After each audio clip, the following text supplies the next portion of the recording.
To the point, informative, entertaining, and protecting the Second Amendment. Welcome back to Elfster's Rifles Reloading live. And got the day off. It's kind of crappy outside, and I figured I'd do some reloading. And I am dropping some unicorn powder here. Good old H4350, otherwise known as unobtainium, possible to get. And I'm dropping 3 different bullet flavors here in Hornady 6.5 140 grain ELD match, which for some of those, if you haven't seen this bullet flavor before, it's got a ballistic tip on it. Very affordable freedom seed, readily available. One that's not so readily available would be the good old Berger hybrid targets, and this is the 140 grain. This is the first time shooting this particular bullet flavor. I hear nothing but good things about it. I'm usually an SMK fan myself, at least in my old Krieger, and that was with the 142 grain SMKs, hollow point bolt tails. Good tried and true freedom seed. And I already got these seeded up here, at least for the ELDMs, the hybrid targets, both 140 grain, and then the SMKs, at least my low development. And I guess what I'm doing here is just kind of do a quick overview of this. I'm doing a little over max book here, 0.3 over max. I know a lot of you guys know that I don't chronograph. I'm just a weekend warrior, just like to pull the trigger and have a good time, see what group's the best. It's really all that matters to me. But obviously if you're doing competition, or if I was doing competition, I'd recommend getting a chronograph and make sure you chronograph those rounds. But, you know, at least with the good old ELDMs here on this side of the column, I did a max ogive seeding depth test at 2.240, and I'm going to do start with a 20 thousandths jump seeded at 2.220. That gives us a 0.2 20 thousandths jump. This actually should be 0.020. But anyway, and then the next column here is the hybrid targets here, 140 grain, going a little bit over max out of book here, starting at 41 grains and doing 0.3 increments here down to 40.1. I did mark the necks on these, a little red mark, so I know that these are the hybrid targets and not my Sierra Match Kings, so because they look damn near identical.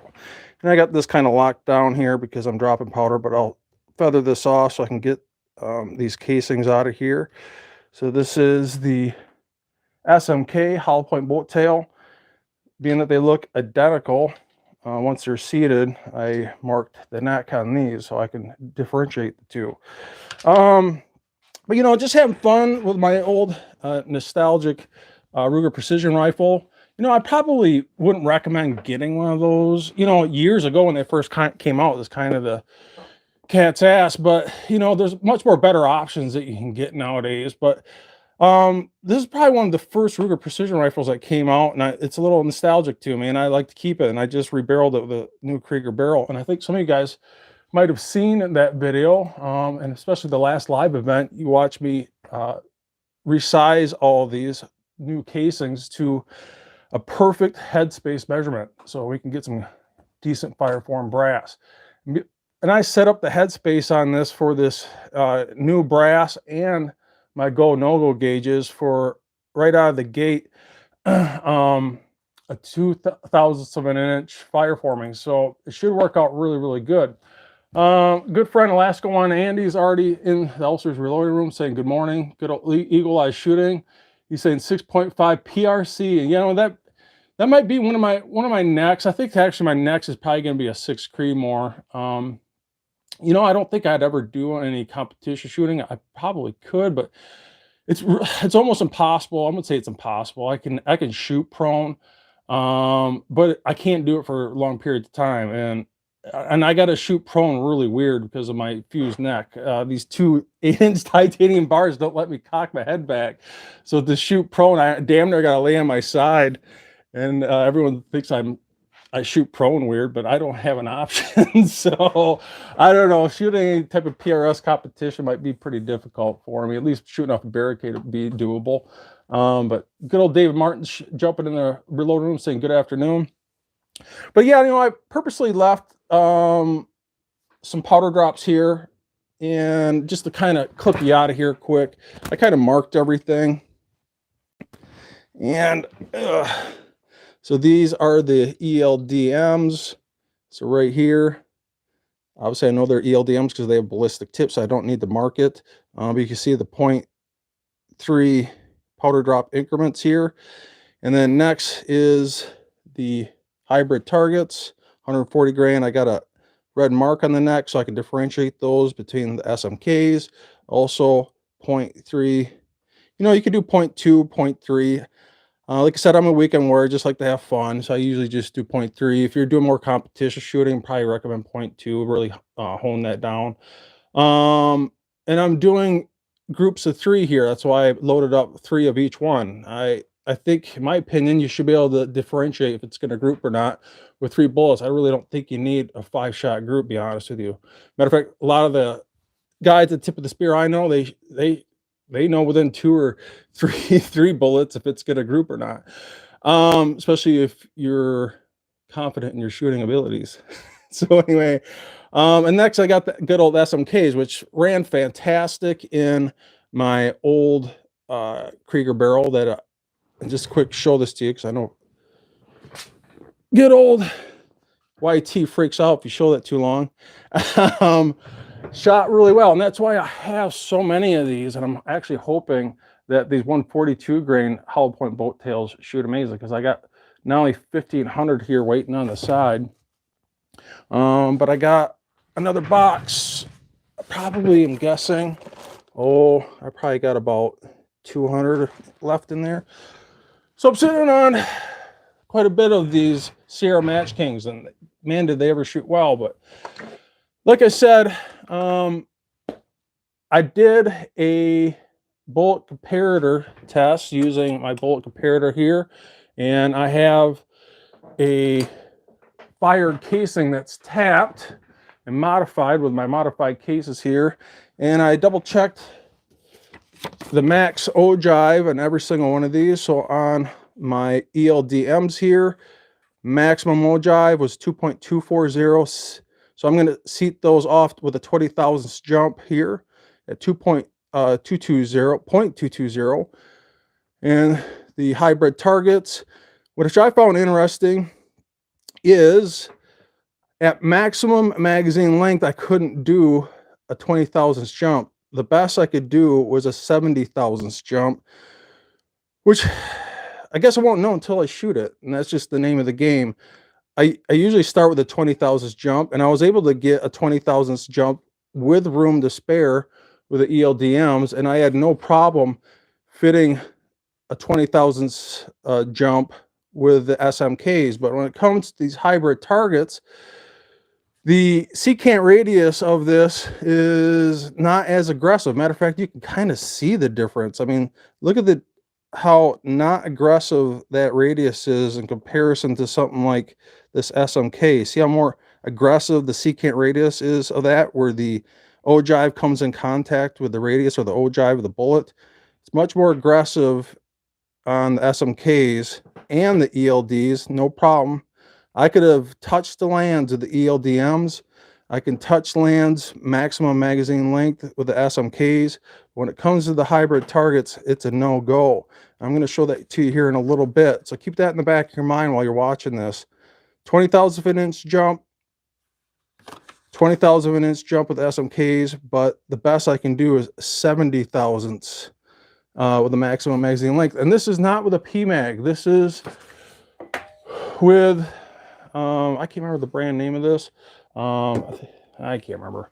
But I got room to spare in this magazine. It does have a plastic bar in there to help reinforce this mag, so it kind of limits it a little bit. I know you can get these without that, but it definitely doesn't give you the strength of the magazine.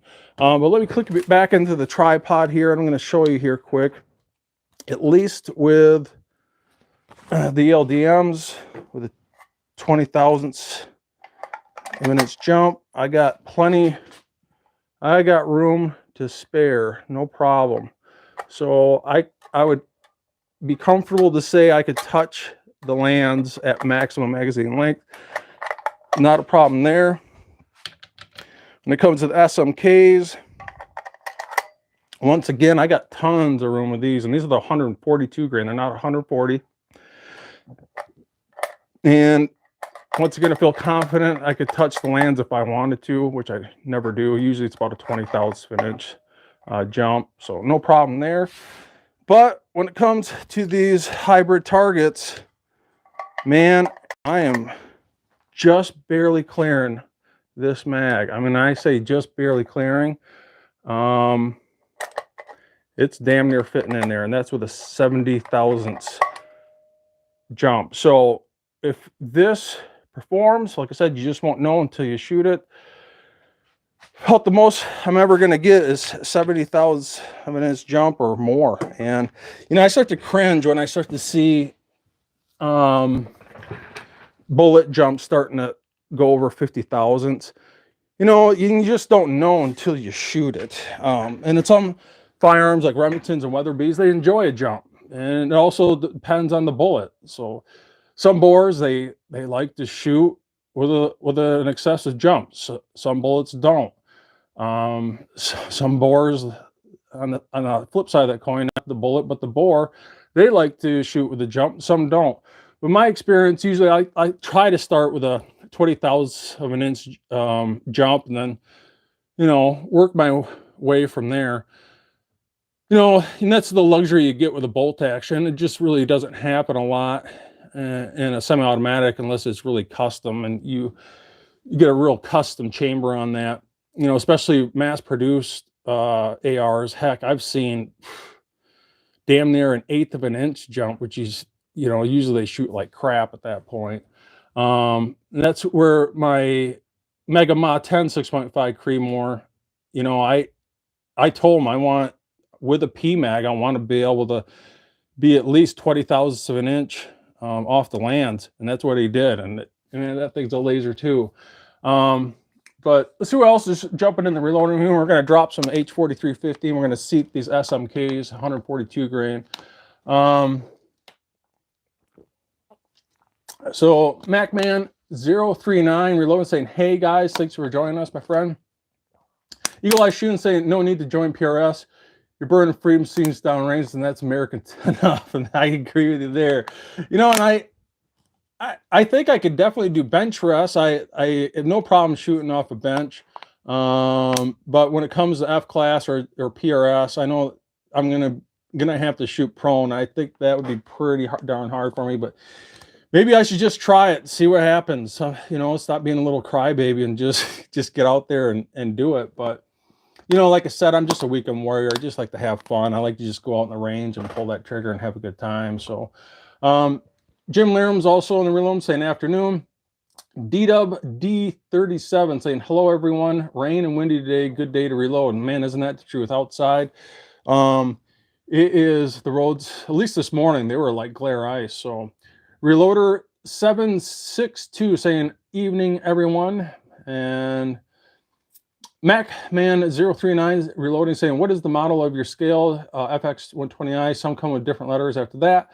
And it is the FX120i, and this is the V3 version of the auto trickler with the separate trickler unit. You know, they have the new V4 out now, and I don't, supposedly, Super Trickler is supposed to be sending their Super Trickler to me to test, and I'm really looking forward to that. If it wasn't for that, I'd probably get the upgraded V4.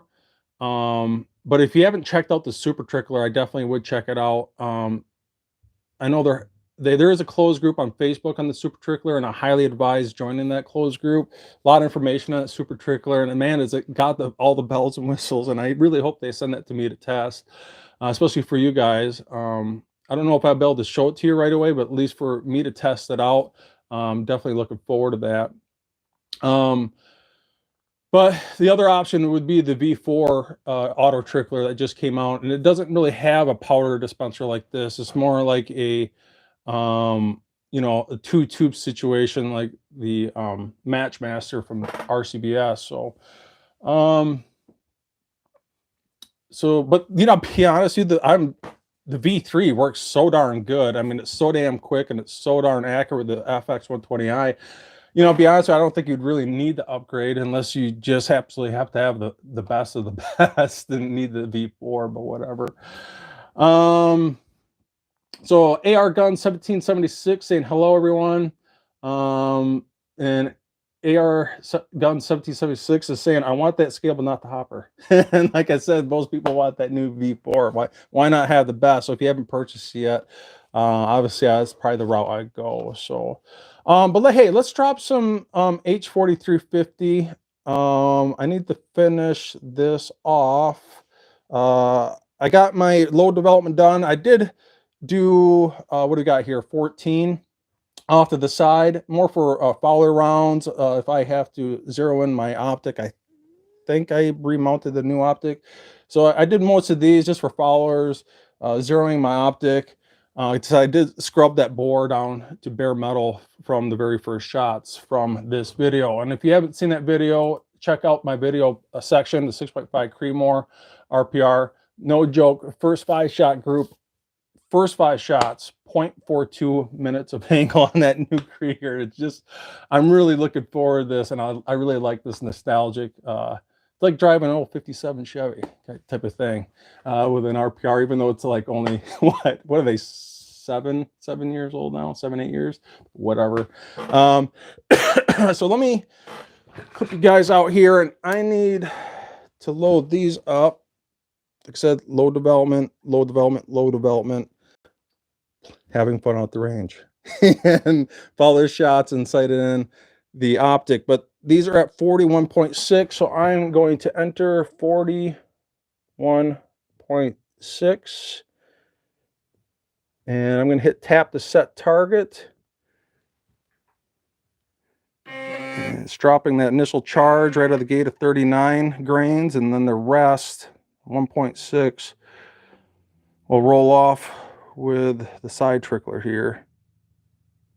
And roughly in about 10 seconds, with a 0.02 accuracy, literally the weight of one speck of varget. One speck of varget's a little under 0.02. It's like 0.015 or something like that. At least we know we're dropping, if not one, at least 2 specks of actual varget powder. And just like that, 41.6. I got my safety glasses on for those that are absolutely new. I'm inspecting the inside of my case mouth openings, making sure there's no stainless steel media or anything weird inside my casings. So these are good. And this is where the EPA Integrations lockdown reloading block really comes into play. It's where I can really cinch this down on the casings. Usually when I'm dropping powder, I like to really get this nice and tight. And then I lock these down, and man, these do not move at all. And I think my good friend Eagle Eye Shooting there, Kenny, can attest. We sent him one, and once you use the EP Integrations lockdown reloading block, it's hard to go back to anything else. Fully adjustable reloading tray, just under 223, and it will go over 375 Chi-Tac, and no joke, adjust within seconds. Matter of fact, I have some 375 Chi-Tac cases in here, and I can even open this up and even leave these in here and put in my 375 Chi-Tac, and it will adjust the 375 Chi-Tac just like that. And now the 375 Chi-Tac doesn't wobble one bit. I can take these back out and re-cinch this back down on my 6.5 Creedmoor, and like I said, it will go under 223 and just over 375 Chi-Tac within a second. And like I said, I like to lock this down when I'm dropping powder, and then just feather it off so I can easily add and remove these casings while I'm seating the bullets. And that's the name of the game when it comes to this. And check out www.epintegrations.com. We have these on sale right now for $109. And they're usually $124, shipped lower 48 states, along with our EP Integrations 2.0 annealer. But enough said, I'm going to get some powder dropped here. This is 41.6. So take this off. And if any of you guys are out there and you're new, jump in the rolling room and say, hey, I'm new to the game. Or if you got any questions, let the question rip in the chat room. I'll try my best to answer it as best as I possibly can. So we're going to drop these 14 drops here. And try not to breathe on this damn scale because it's more sensitive than my ex-girlfriend. But it's within 0.02, 1 or 2 specks of actual Varget powder. And let's count off this next one, see how long this takes. So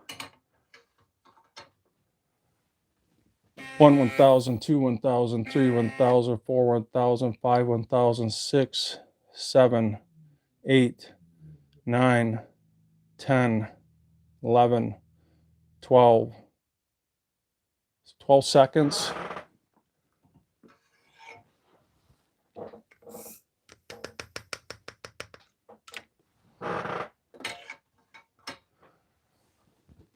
One, 1,000, 2, 1,000, 3, 1,000, 4, 5, 6, 7, 8, 9, 10, 11, 12, 13, 14.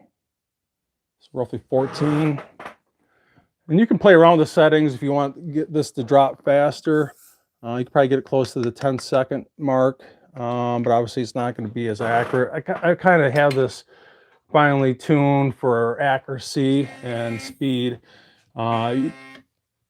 It's pretty rare that this thing drops over 0.02 or literally 1 or 2 specks of actual Varget powder. Sometimes it drops really fast in 8 seconds, and sometimes it's 12. So I would say it averages, roughly. You can see that one overdrop there a little bit. I can actually spill on the side here, especially when I'm blabbering and breathing on this thing. Like I said, I literally can't put my face that way and breathe on this while it's dropping. It's that sensitive. So I think you guys can make that out on the screen. Yep. And that new version 4 is even better. So, and maybe my cell phone is too damn close to this thing. You definitely can't get a cell phone too close to these electronics, but try this again.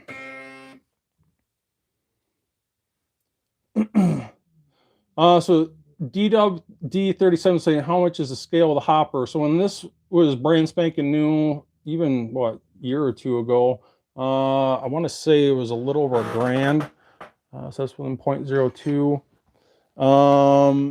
But there really is no reason to get the version 3. I just get the version 4 auto trickler. Even the new one with the FX120i is pretty much the same price. It's a little over $1,000 if memory serves me correct. You can check out Auto Trickler. I don't know if they sell them as a kit. Obviously, I know they sell the version 4 dispenser, but the FX120i you might have to buy separately. It's been a while since I looked at that. But I know Data Weighing Systems, and that's where I got this from. They don't sell the kit anymore, but they definitely sell the FX120i scale. That's where I got mine from, was Data Weighing Systems. As a matter of fact, you're on Facebook. There's a precision power. I think it's called Precision Powder Dispenser Group or something like that. Man, if you want the most up-to-date information, the latest and greatest information of what's the best of the best, or maybe even intro powder dispensers, join that group. I know Super Trickler's in there. A lot of guys jumping in there with information on that new V4 auto trickler. Or if you happen to have the old V3 like I do, there's an insane amount of information in that closed group. So 41.6, that looks good.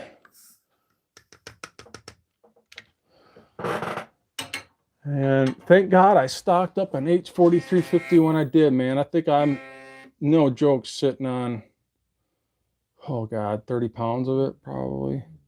Just got some more primers too, small rifle primers. Matter of fact, in this, being that this is Starline brass with the small rifle primers, not large rifle primers, even though it's a 308 parent cartridge, 6.5 Creedmoor. Usually, you know, in the past it was large rifle primers, but a lot of guys like to use small rifle primers, and this is, a matter of fact, the first time I'm using small rifle primers. As a matter of fact, I'll clip one of these out there, aren't locked down. But I'm actually rocking the CCI 41s. They're actually, well, they say CCI, they put right on the package for 5.56 ammunition. It's got a harder, stiffer cuff on it.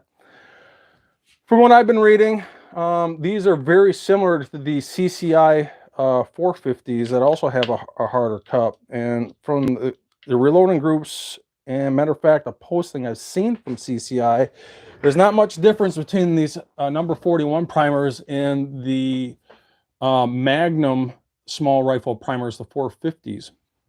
And make sure I don't have powder in here. That's the last thing I need is a double drop.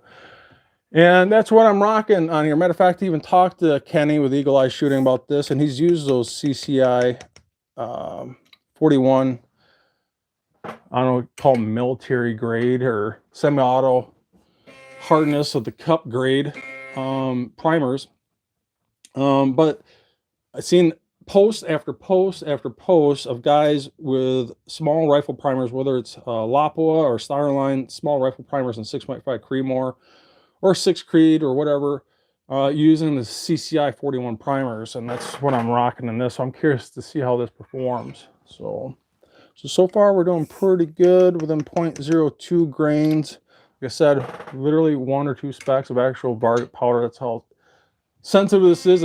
It's an actual lab scale. So this ain't your mama's Chargemaster 1500. And I absolutely love this thing. I obviously have the Chargemaster sitting over here, and I do kind of keep it around for, you know, quick measuring stuff, like making sure my powder drop on my auto progressive press is good to go with pistol ammunition. That's pretty much all I use it for anymore now. When it comes to precision reloads, not using that anymore. But you can get the Chargemaster 1500 to actually drop pretty darn close in accuracy to the FX120i like I have set up here, but you have to manually trickle it off with something separate like this at the end. I actually have a video showing you how to do that. Just check out my video section showing you how accurate the Chargemaster actually can be if you hand trickle off the very end of it. And you trickle it off just till it ticks up. And the second it ticks up, you stop trickling by hand. And it's actually amazingly accurate. And I've tested that, and that video proves that. If you don't believe me, check out my video playlist. I can't remember the name of it. I want to say it's like Chargemaster versus FX120i or something. Just check it out. You'll find it in there. It's actually pretty interesting. There's definitely other scales out there that are even more accurate than this, but in my opinion, it can be too accurate and it can almost be too cumbersome. Man, I can't even breathe on this thing. It's how sensitive this is. Watch this. See how sensitive that is? Just blowing on the damn thing. It's really sensitive. So, like I said, you got to be careful not to talk around this thing too much while you're dropping powder. So right there, I'm going to verify all my powder levels are even, and that looks good. So I'm going to turn off my powder drop here. So that's good to go. And I'm going to show you here, I got this set, and now I'm not measuring off the tip of the bullets. If you want the most accurate means of seating bullets, you should measure off the bullet's ogive, where the bullet's secant radius comes in contact with the rifling's lands. And I got these, at least SMKs that I'm about to seat here. These other ones I got done. Seated with a 20,000th of an inch jump. Maximum is 2.255, and I'm seating this at 2.235. So we know for a fact, especially using a fireform case that is fireformed out of that firearm and bumped back 2,000th of an inch on the headspace and then tapped for that particular rifle It's very important if you want an accurate measurement like this, especially with tools. There's other ways you can do it too, but at least using tools, that's one way of doing it. We're got a seated depth of 2.235, and I'm just going to pull one of these out here. I'm going to loosen this up. So I'll feather this off so I can get this out because it's really locked down. And I got my calipers zeroed out. So I haven't touched this seating die. This is just a standard Hornady seater. But right there. So 2, 3, 4, 5. We'll just say 2, 3, 5. So let me grab another one here. And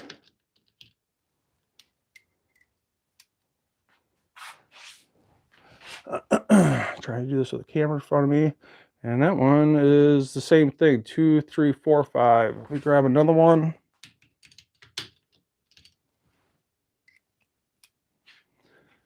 And this one's right on the money. 2, 3, 5. For those guys that are absolutely new, especially on hollow point boat tails, the tips of these bullets are not perfect and they will give you skewed measurements. So the best way to do this is to use something like this. This is a bullet comparator where the tool rides off the secant radius or the ogive of the bullet, where the radius of the bullet comes in contact with the rifling's lands. And that is the most accurate and repeatable way of measuring that seated bullet to make sure you can repeat it. And once again, it boils down to the word consistency. All right, so I'm going to lock. Now that I got all this dropped, like I said, when I'm dropping powder, I have this locked down. When I'm not dropping powder and I'm seating bullets, I'll feather this off ever so slightly and then lock it down so I can easily add and remove those casings. So what I'm going to do is grab my bullets, also known as freedom seeds. Get these off to the side here. And I'm going to grab one of these bad boys and try and get that as straight as possible. And usually for me, I come down, put a nice snug on the bottom. And let's measure this, make sure it's still 2, 3, 5. And right there, 2, 3, 4, 5. So right at 2, 3, 5. So less than half of a thousandth of an inch. Let's do another one here. So that is awesome. Nice consistent seating.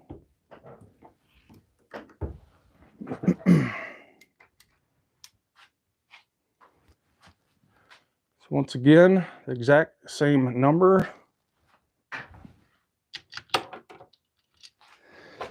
I love proving points, especially for those guys that are new to the game.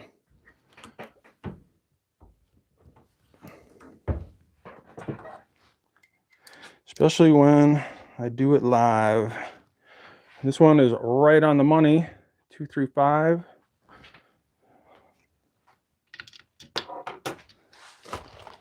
Oh yeah, getting old, guys. Eyesight's going to hell too. I think I'm going to start wearing readers here soon. I have to get a special scope just to. So what we got here? Right on the money again. So last 4 bullets I just seated, measured within half of 1/1000th. So I'll do one more just to prove a point. And otherwise the rest of these I'll just give her hell. Right there, 2, 3, 5. So that's why you use tools like this for consistent seating and not measuring off the tips of the bullets. Because let me show you something. You never want to chase your seating, especially if you're going off coal. I'm going to get this zeroed out without that tool. So I got my anvil still in here without that bullet comparator.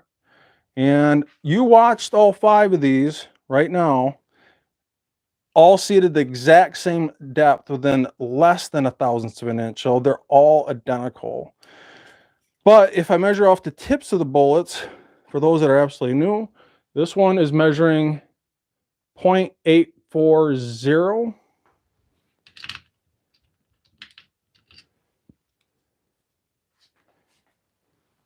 .839, so that's pretty close. And that's where having a good bullet manufacturer comes into play. You can see this one's 836. So pretty big difference there, especially if you're going for repeatability, you're doing jump tests, and you're doing increments. 837. And back up to 840. So once again, these tips of the hollow point boat tails are never consistent, and that's why you never should measure off those tips, measure off the boat's ogive. That's why it's really important to do that. So this little batch over here is all the same. It's all 41.6. Let's keep on going. And once I get these seated, I'm probably going to wrap this up. So if you got any questions on reloading, especially with EP integrations, let yourself be known. So I've been babbling here for a little bit. Let me get some water here.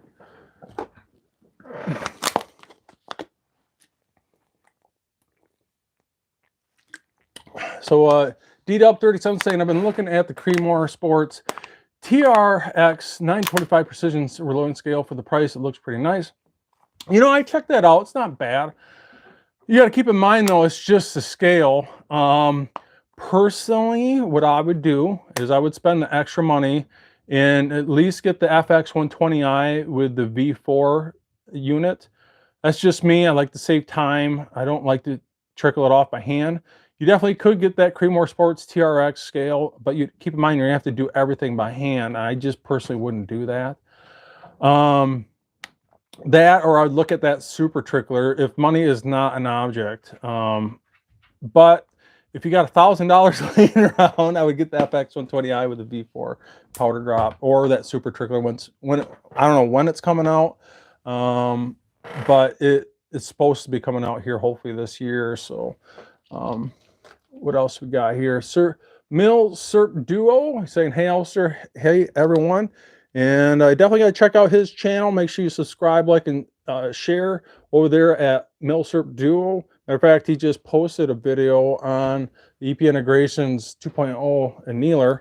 Awesome video, awesome channel. Like I said, make sure you're checking out that channel. Make sure you subscribe. Talk about a good group of guys there, especially with that reloading podcast that they do. Seems like they do about once a week, I think.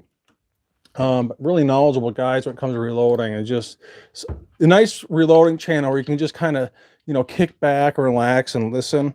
Just a bunch of guys kind of BSing, and it's enjoyable. I do enjoy watching it, and especially check out his channel.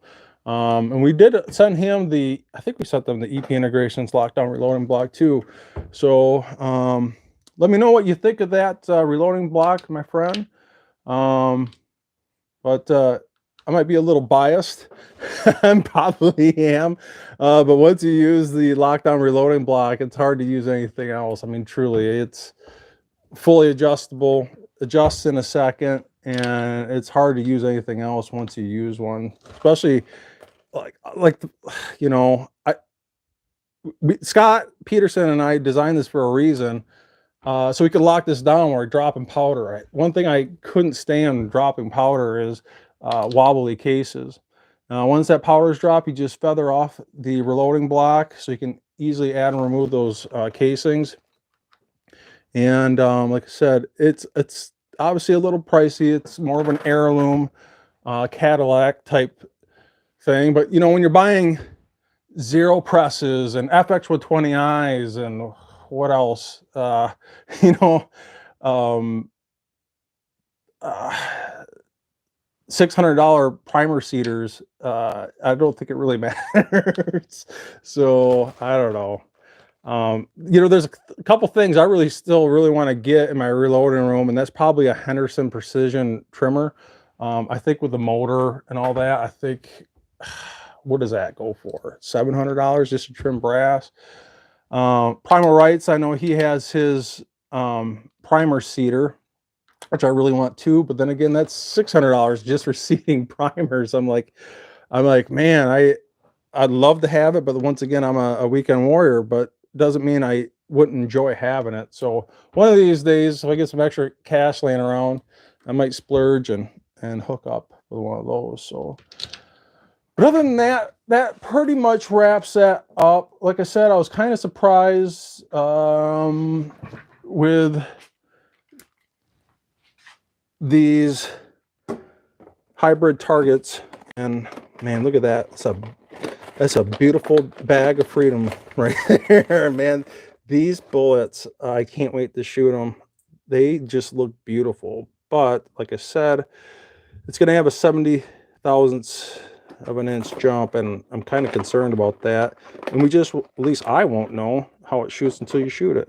But at least the ELDMs and the SMKs here have exactly a 20 thousandths of an inch jump.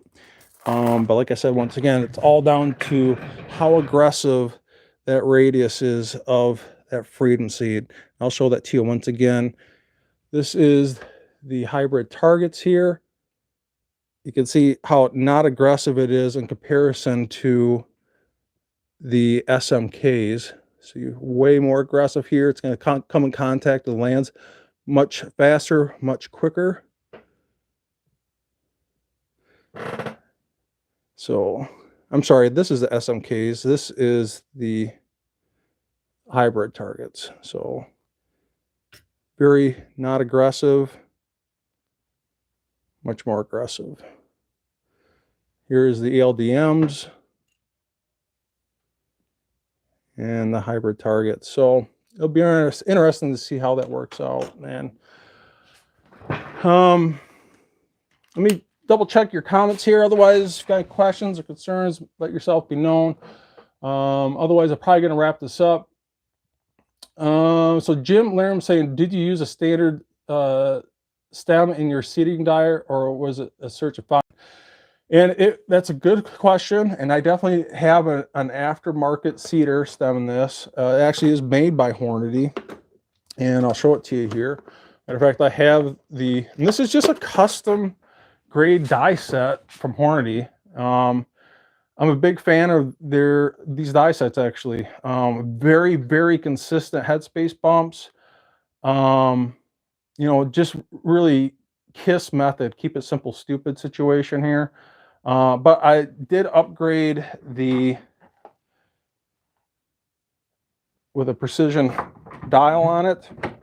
And I did upgrade the seeding stem, which is a good point that you're making here. Matter of fact, I have the original seeding stem that came with that cedar. And for those that are absolutely new, let me pull out that original cedar. Now, the problem with this original cedar is the channel inside this seeding stem is not deep enough, at least for ELDMs. And to be honest with you, everything else, I mean, if it's a precision hollow point boat tail, what's going to happen is if you don't swap out that seeding stem, you don't take out that factory seeding stem that came with this die out of that box, it's going to deform not only the ballistic tips of these ELDMs, but it's also going to crush and ruin the precision of these hollow point boat tails, regardless if it's the Sierra Match Kings or these hybrid targets from Berger. And I did swap those out. Matter of fact, I will show that to you. And you can tell the difference between them because this has no stamping on it. So there's no stamping on the head of this stem. And for those that are absolutely new, I'll do this just for you. I'm going to take out my cedar. Now that I got everything seated, so this is kind of a mood issue. So I'm going to point this down and take out the seeding stem. And this is a special stem that's actually designed for these ELDMs so they don't crush the ballistic tip. And it will crush the ballistic tip if you don't use this. And you can see how that kind of works. This is obviously inside the body of the cedar. And if you don't use this, it will crush that ballistic tip. I've checked it and I've verified it, even with standard boat tail hollow points, regardless of the brand, that standard seeding stem will crush that tip. Matter of fact, sometimes to verify that, what I will do is I will get my cell phone that has an amazing camera on it, and I'll put it in close-up mode or whatever you call it. I can't remember what they call it, but whatever mode it is for taking really close-up pictures. And what I'll do is I'll take a picture of the tip of that boat tail hollow point bullet tip, and then I will seat it and take another picture of it, and I will blow it up on my cell phone. It takes 2 seconds to do it. And I will compare those two pictures. And if I don't see any deformity to that tip, I know I'm good. Because sometimes the human eye cannot make that out, especially when you get older like me, like I mentioned. As you get older, you can't focus anymore. You need readers, or you need to blow it up on your cell phone. And that's what I'll do as you get older, or if you got really good eyesight, you probably don't need to do it, but take a close-up picture of that tip, seat the bullet, take another picture, and if they look identical, you know that the seating stem is not crushing the tip of that bullet. And matter of fact, that's what I did before I went live here on not only these hybrid targets, but also the SMKs. And no issues whatsoever using the, oh yeah, let me show you the seating stem of that. It actually has a marking on it that differentiates it. As a matter of fact, I can't zoom in on this because we're live, but I want to say this says 397. God, my eyesight is getting so bad. I think it's 397106. I could be wrong. I'd have to get some readers to read that damn thing. But just jump on something like Midway. They have these different seating stems, especially depending on what bullet flavor you're seating. But I found that this one works great right across the board, regardless if it's ELDMs or any high quality boat tail hollow point. So let me get this back in here. And otherwise, I think that hopefully that answers your question there, Jim. And you definitely need that, because if you don't pay attention to that, you deform that bullet tip, you might as well just take a hacksaw at the end of that bullet, because that's what's going to happen, and your accuracy is going to be terrible. So good old Mill Serp Duo is saying, check out the review of my EP21 Annealer. Great product and great company. Once again, I appreciate that. Let me get you guys back in action here. So we got 26 watching right now. Make sure you smash that thumbs up. Probably gonna wrap this up here soon. So if you got any questions, let them rip. I'll try my best to answer them. Otherwise, I'm gonna shut this down here probably really soon, unless you got any questions.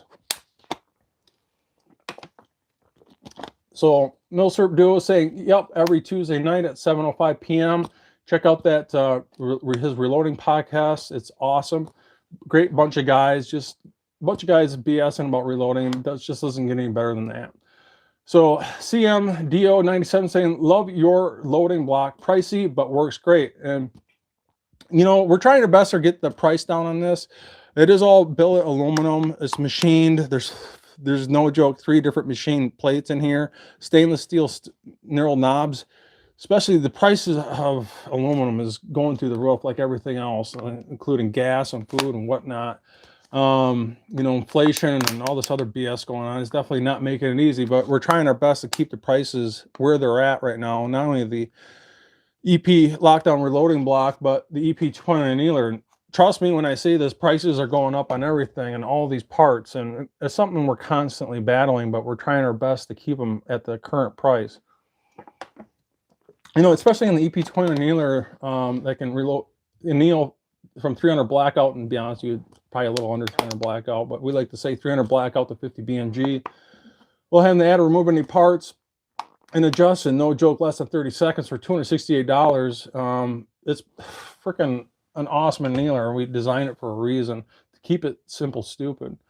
But Michael Dunn's also in the house saying, hello there, peeps. So AR Guns saying, hey, Elfsters, I noticed you use a manager office chair. How high is your bench? I want to get mine where I can sit in an office chair, and I need to lower it. I hear 30 is standard. And I actually have a video showing how to make this bench. It's actually just kitchen countertop. I think I got a tape measure here. And this is an adjustable steel frame. I got it from Menards, and from the floor to the top of this kitchen countertop is exactly 34 inches. And like I said, you know, on my next few, so I need something where I can kind of, you know, when I'm not live and babble talking in front of thousands of people, I like to kick back and relax. And I actually have a video showing you how to make this with kitchen countertop. In my opinion, if you're making a reloading bench, kitchen countertop is the way to go. This looks damn near as good as the day I built it since I started my channel. God, I don't know, since, what was that, back in 2013, I think. And I know I keep on saying this, we're building a new 17-foot by 17-foot reloading room on the other side of this wall with a walk-in closet of reloading components. And we're getting there. I'm just so damn busy with EP integrations. It seems like I just don't have time for anything else. But hopefully that answers your question. Like I said, I do have a video on this in regards to using kitchen countertop for this. And I actually have this kitchen countertop lag screwed into the wall. Wherever every other stud, I got a no joke lag screw going in every stud. I mean, this thing is insanely solid and there is no wobble, and you need that, especially if you're using like precision scales. Like, just watch my scale here. If I just lean on this thing, just the slightest amount, I mean, I'm here, I'll take my pinky. So you can see, you need a solid bench. If you're going to be using these tools, you can't be screwing around with a crappy bench. So hopefully that helps. So D37 saying, I made the switch from hand priming to the RCBS automatic priming tool. It's very fast, consistent. You know, if I was to get something for specifically Primal Rights, primer cedar, the CPS, the competition primer cedar. You know, I really want one of these bad, but then they're $650 bad, and I get it. There's time invested. The milled products, that these aren't cheap to make, and they are the tip of the spear in regards to the best of the best. And I would love to get this. And eventually I will, once I can afford it. I'll clip you out of here. But if you want the best of the best for seating primers, this would be it. I'll see if I can blow this up here, but you know, you can adjust your seating depth. And matter of fact, Eric Cortina has a really good video of Eric Cortina, and I'm not sure what its first name is, but the guy Primal Rights, talking about why you need one of these. And it does make sense, you know, especially if you're at the tip of the spear of F-class and bench rest rifle shooting, or maybe even PRS shooting. You know, probably as a weekend warrior, I don't think it's totally necessary, but if you want to adjust the depth of your primer seating for timed ignition, it's definitely something you might want to look into if you want the best of the best. It's kind of like, you know, do you want to pay $109 for a reloading block? You know, but like I said, once you use it, it's hard to use anything else. Fully adjustable. The same thing goes for this. It, you know, also goes for other things like the Zero Press from Area 419, or getting an FX120i with a V4 powder drop, or the Super Trickler, or using an amp annealer in comparison to our EP 2.0 annealer that, you know, joking, well, the different inserts for whatever cartridges you're annealing could be over $1,500, you know. And that's kind of why I designed this, and Scott Peterson and I designed this for $268, because your average weekend warrior and Joe can afford it. I'm gonna be honest with you. And I've even heard the guys from AMP talking to Eric Cortina saying, and they've tested flame-based annealers. If you do flame-based annealing, and this is coming from the words of the guys from AMP, and I can find that video if you like, they say that the neck tension consistency if it's done right using a machine, is just as good as their amp if it's done correctly. And I believe don't quote me on this, but I believe they were talking about just using the glow method, kind of like what I do. And I know Eric Artina did the same damn thing before he even had an amp. But once again, it all boils down to how much do you want to spend in regards to your reloading equipment. And in my opinion, flame-based annealing is just fine. I'm not knocking the amp. It is an awesome annealer, especially if you got $1,500 laying around. Definitely not trying to sway your mind from getting that, but for $268, it's really hard to beat. But once again, it's all about what you can afford. And I say this, I'll say it again, don't buy a kit. Never buy a kit. You got friends that want to get in reloading. What should I do? Don't buy a kit. You know, it's amazing. These guys are like, hey man, I'm looking to get in reloading. Should I buy a kit? No, don't buy a kit. Part it out. So next week, what do? Go buy a kit. So it's like either you want to listen to guys that have been around the block or not, or you don't. So it's whatever. So, and AR Guns 1776 said, appreciate that. I want to get a light color countertop too. And that's actually a good point. If you get a countertop, try and get something close to white. I got this off tan that's kind of close to white. And the reason why, for spilt powder. If you get something black, or something dark gray, the color of these powders, you spill some powder, it's going to be hard to get. But man, you get something like a white top like this, it makes it easy to see that powder. So hopefully that helps you out. So DW-D37 saying, have you ever thought about 3D printing the blocks for a cheaper option? Yeah. So, kind of spilling the beans here a little bit. We do have the EP reloading blocks done in plastic already. I'm not going to go too far in details. We do have a prototype in plastic. Yes, I'll say that. When that is coming out, not sure. It's prototype stage right now. And it could be a year from now. It could be less than a year. Who knows? Especially if they're stamped out of a mold. I'm telling you, these molds, they don't give these freaking things away. These molds are super, super expensive, depending on where you get them from. And I'm not exaggerating. They can range anywhere from $20,000 to $50,000 just for a mold. And a mold doesn't last forever either. You got to sell a hell of a lot of blocks to pay off and justify getting that mold. And I mean, you know, it's just another one of those things. But with that being said,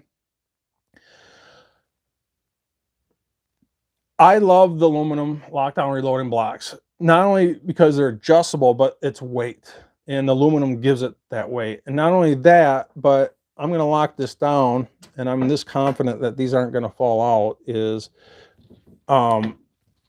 there is rubber feet on these.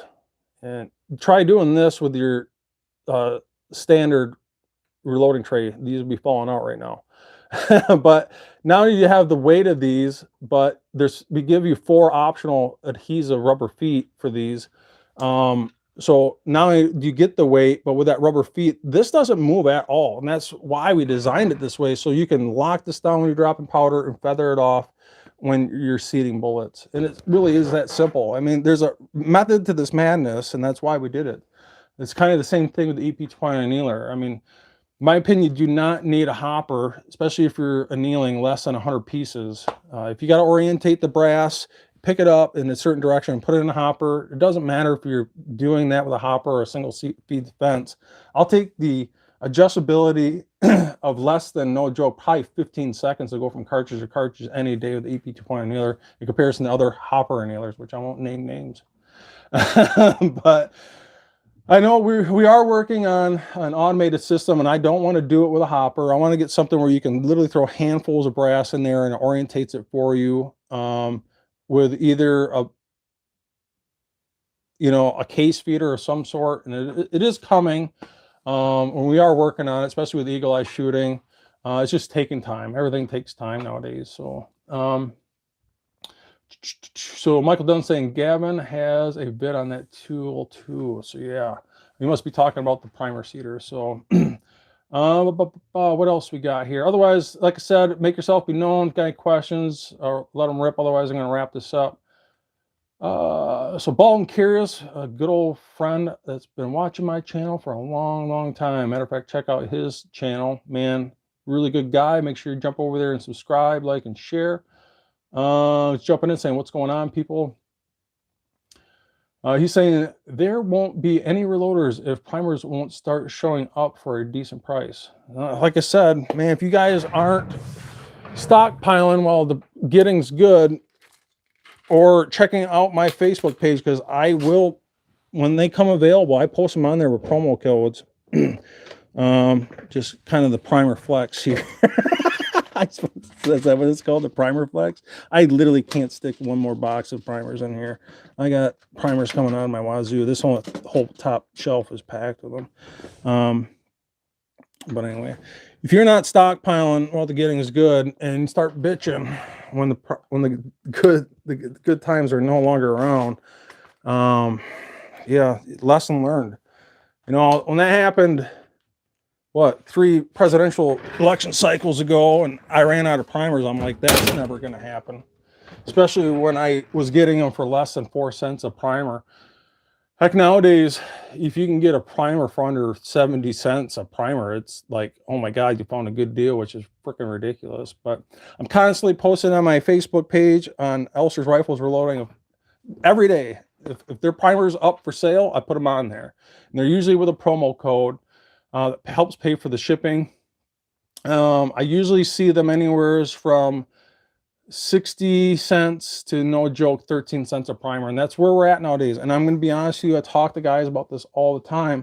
These times aren't going to get better anytime soon, especially what's going on over the Ukraine. Everything's going to be going up, not just reloading supplies, powder, primers, food, gas, building materials. Trying to build a house, try and have fun getting a stud or a sheet of OSB that used to cost $8-9 a sheet. OSB now, your typical sheathing for a typical house, no joke, is going for what, freaking $48 a sheet now. And that's what I do for a living. I estimate houses. I literally, that's all I do, is estimate houses and commercial buildings. I watch these materials go up and down. And I was watching people, no joke, spend 3 times the price on their framing materials in comparison to when COVID hit. And I watched it. You know, I usually use OSB sheathing, 7/16 OSB is a rule of thumb, or your typical wall sheathing. You know, pre-COVID, it was what, $8 a sheet, and then COVID hit, and the tip of alpha jumped up to what, $55, and the end of alpha, we took our masks off, it jumped down to 14 and a quarter, and then it went back up to what, I think right now at the end of Delta here, end of Omicron, hopefully we're over this hump, but right now we're looking at, oh my God, $48 a sheet of sheathing. It's insane. And the only thing that got us through that whole COVID BS was interest rates. That, you know, and it's either you increase your interest rates to help pay off the debt and lower inflation, or they keep on lowering interest rates to help incentivize people paying crazy prices for materials. And that's where we're at right now. And that's, I don't know, everything is so screwed up, but whatever, enough babbling. So AR gun 1776 right now, saying CCI the other day has $139 for bench. Yeah, they have bench rest rifle primers on Brownells right now, a limit of 2. You can get 2, either one of those, and use code PTT. We'll take $10 off. If you get 2 of them, they get over $150. You can use code SAE, and that will take off 15. You're probably actually better making 2 separate orders and using the code PTT. That will get you $20 off then. That's probably what I would do. If you need bench rest rifle CCI primers, you know, just what, 4 or 5 days ago, they had standard 400 CCI small rifle primers for, no joke, I think they were $69.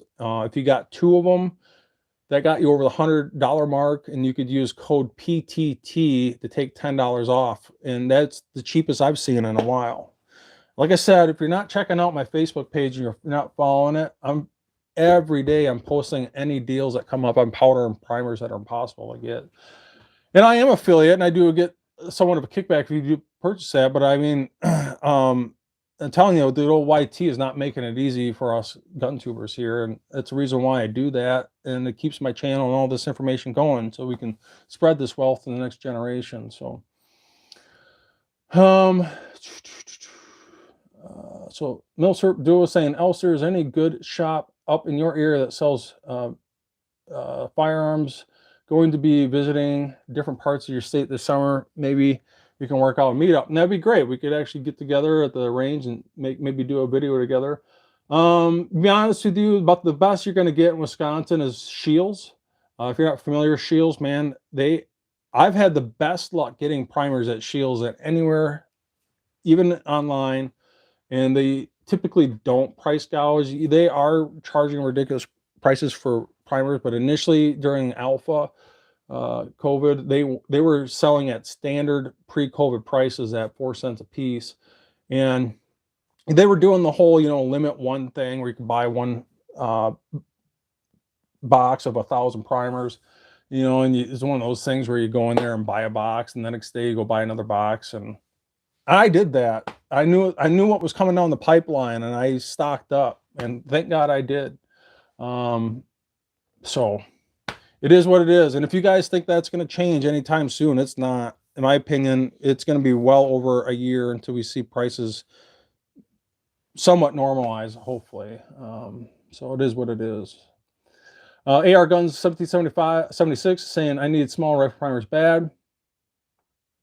So D-Dub saying, all right, you talked me and ordered your loading block. I appreciate it. Like I said, once you use it, you'll never go back. It's just one of those things. It's awesome to use. You never have to hunt down the perfect reloading block. Like I said, I like to just lock them down when I'm dropping the powder. You never have to worry about, you know, accidentally swiping your hand over it and powder flying all over the place, because the weight of the aluminum with the rubber feet and it's locked down. Like I said, once you use it, you never go back.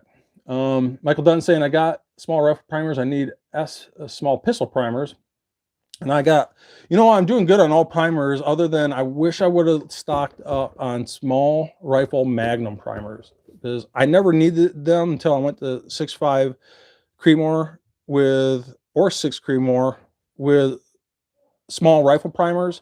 And in 6 Creedmoor or any 308 parent cartridge that uses small rifle primers, you really should be using a magnum primer. Otherwise, you're going to get excessive cratering. You could get issues with blown primers. From what I've been reading, if you're using, you know, a 308 parent cartridge with a small rifle primer, you should be using the magnum primers. I got a stiffer cup. They just perform better ignition. And that's why I'm using this Starline brass with small rifle primers with CCI 41 primers, which what I've been reading is damn near the same cup as the 450 CCI small rifle magnum primers. Man, that's a lot to say. So AR Gun 1776 saying, I missed that on the small rifle primers on Browns. You keep an eye on it more. So like I said, check out my Facebook page. But otherwise, I think I'm gonna wrap this up. I got everything done that I need to get done. I just need to unload this. Matter of fact, I'll probably just keep you live while I'm doing it. Trying my best to do this without spilling powder. So let's see here. You can see I purposely made this cord on here a little long.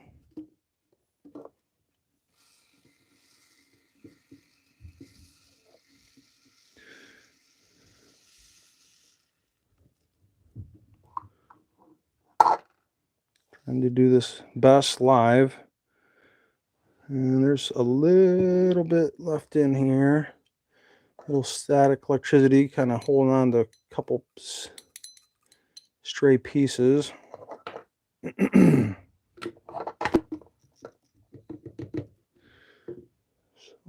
that looks pretty good. And the way we empty this is there's an on and off. So if you rotate this to the X, that shuts off the flow. And then I hit my display pad here for cycle auto throw until it stops dropping powder. So you can see it's still dropping powder. And once this stops dropping powder, it's done at least going through this part of the auto throw. But now this is all outdated technology. Now that they have the V4 auto trickler. So if you're looking into getting something like this, I wouldn't get this. I would get the V4 unit. So now this is shut off. I can take this off the top without the powder falling out the bottom. And put this mystical, unobtainable H4350 powder for a future reloading session. So I'm going to open this back up, spin that, cycle this again until all powder is out. Clear this out in there, and that's it. And I'm ready to drop this in here. Easy peasy.